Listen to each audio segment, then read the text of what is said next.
محمد يا رسول الله يا حبيب الله يا رسول الله يا حبيب الله يا نبي الله محمد। जी तो गाइज इस वीडियो में हम जा रहे हैं एक इलाका है नूर शाह बेट और वो मज़ार शरीफ है। असल में ये वाला मज़ार शरीफ है। यहाँ पर शायद गुम्बद आपको लोगों को नज़र आ रहा हो। तो इस जगह पे हम जा रहे हैं, तो आइए।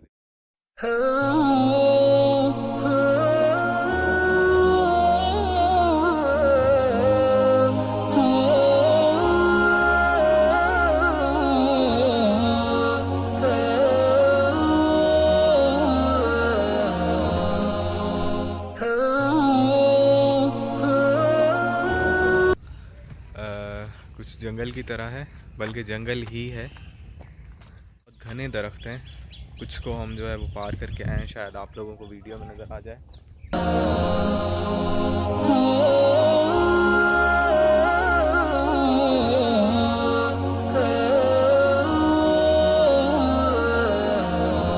तो गाइज हमें जहाँ आना था वो कुछ इस तरह से।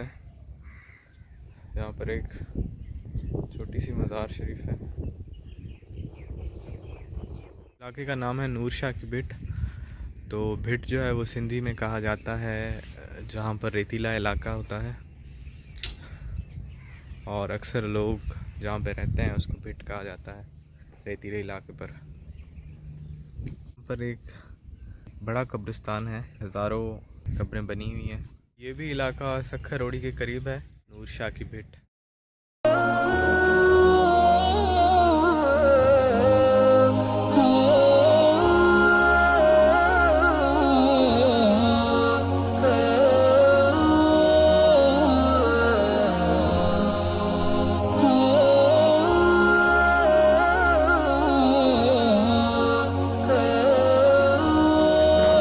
इसके बारे में बता रहे हैं कि ये हवा में जो है उड़ रहा था, तो लोगों ने कहा ये क्या है। फिर कुछ वक्त के बाद देखा गया कि यहाँ पर जो है पींगा पड़ा हुआ था और उस पर कुरान पाक पड़ा हुआ था।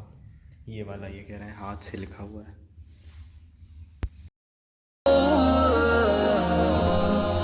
साइकिल ॾाढी तेज़ हलाईंदोसि, कंधरे वेंदोसि।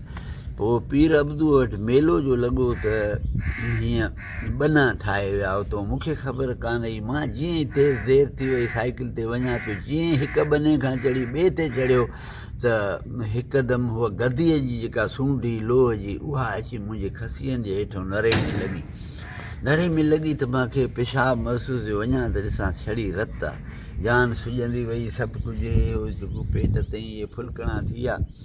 मां मोटी आयुसि। हाणे मूंखे इहो हुजे त यार हाणे हीअ असां जाइ पोशीदा आहे, इहा कीअं मां ज़ाहिर कयां। ईअं वेठो, थोरो गिल अची वई। मंझंदि जो टाइम आहे, ॾिसां थो त साईं बीठो आहे, ॿ शख़्स बीठा आहिनि, हिकिड़ो चौक आहे। हेॾो माण्हू भॼंदा था अचनि, चोर चोर चोर चोर। त साईं वटि साईं चवनि थो बाबा चोर हीअं ओभर तरफ़ इशारो थो करनि। नूरानी चहिरो आहे, सुभाणे अलाह छा ॿुधायां तव्हांखे। सफ़ेद दाढ़ी आहे, ॻाढ़ो गुलाब जीअं बल्ब भरंदो आहे ईअं थो भरे।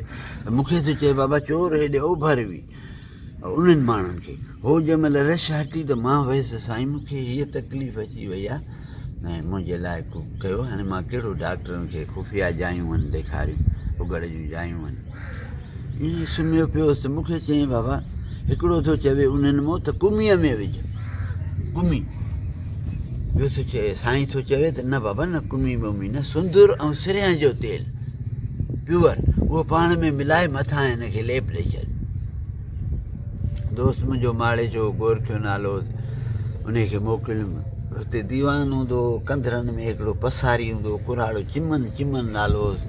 मां चयो बाबा हुनखे चइजां प्योर असांखे तेल सिरिया जो ॾे ऐं सुंदर ॾे। मौली साहिबु ख़ुदा ॼाणंदो आहे, मां लाहींदो वियुसि त मूंखे ईअं महसूसु थियो त ॼणो मां बर्फ़ रखी आहे पंहिंजी जान ते। उहे जेके उहे छुंडा, उहे पाणीअ वांगुरु फिसी विया। ऐं मां इहो सम्झो त हीअ मेन रग ते जेको आहे धकु लॻो आहे, मथां मूंखे को फ़र्क़ु करे। पर वरी ॿिए ॾियारे ॾिठुमि त मूंखे पलीती जान में अची वई। अञा ताईं उहो ॻोड़ो मुंहिंजे जिस्म जान में आहे। अञा त हेतिरो उहो उते जो उते मरी वियो, ऐं उहो जिस्म जान ते जीअं उहो धक जाते लॻो आहे उहो ॼणो रिट थी बीठो आहे उहे पंहिंजे जिस्म ते। सो साईं हाणे हिकु अलाह जा वली आहिनि बाबा, हिन इंसान त को क़ुर पाक में बि आहे न मा औलिया वाला ख़ौफ़ अलैहिम वला हुम यहज़नून, सचनि कोन्हे सू लतीफ़ साईं थो चए, ये सच्चा वली आहिनि अलाह जा ही पोतल। गाइस वीडियो को करते हैं यहाँ पे एंड, और इसी के साथ अल्लाह हाफ़िज़, अस्सलाम वालेकुम।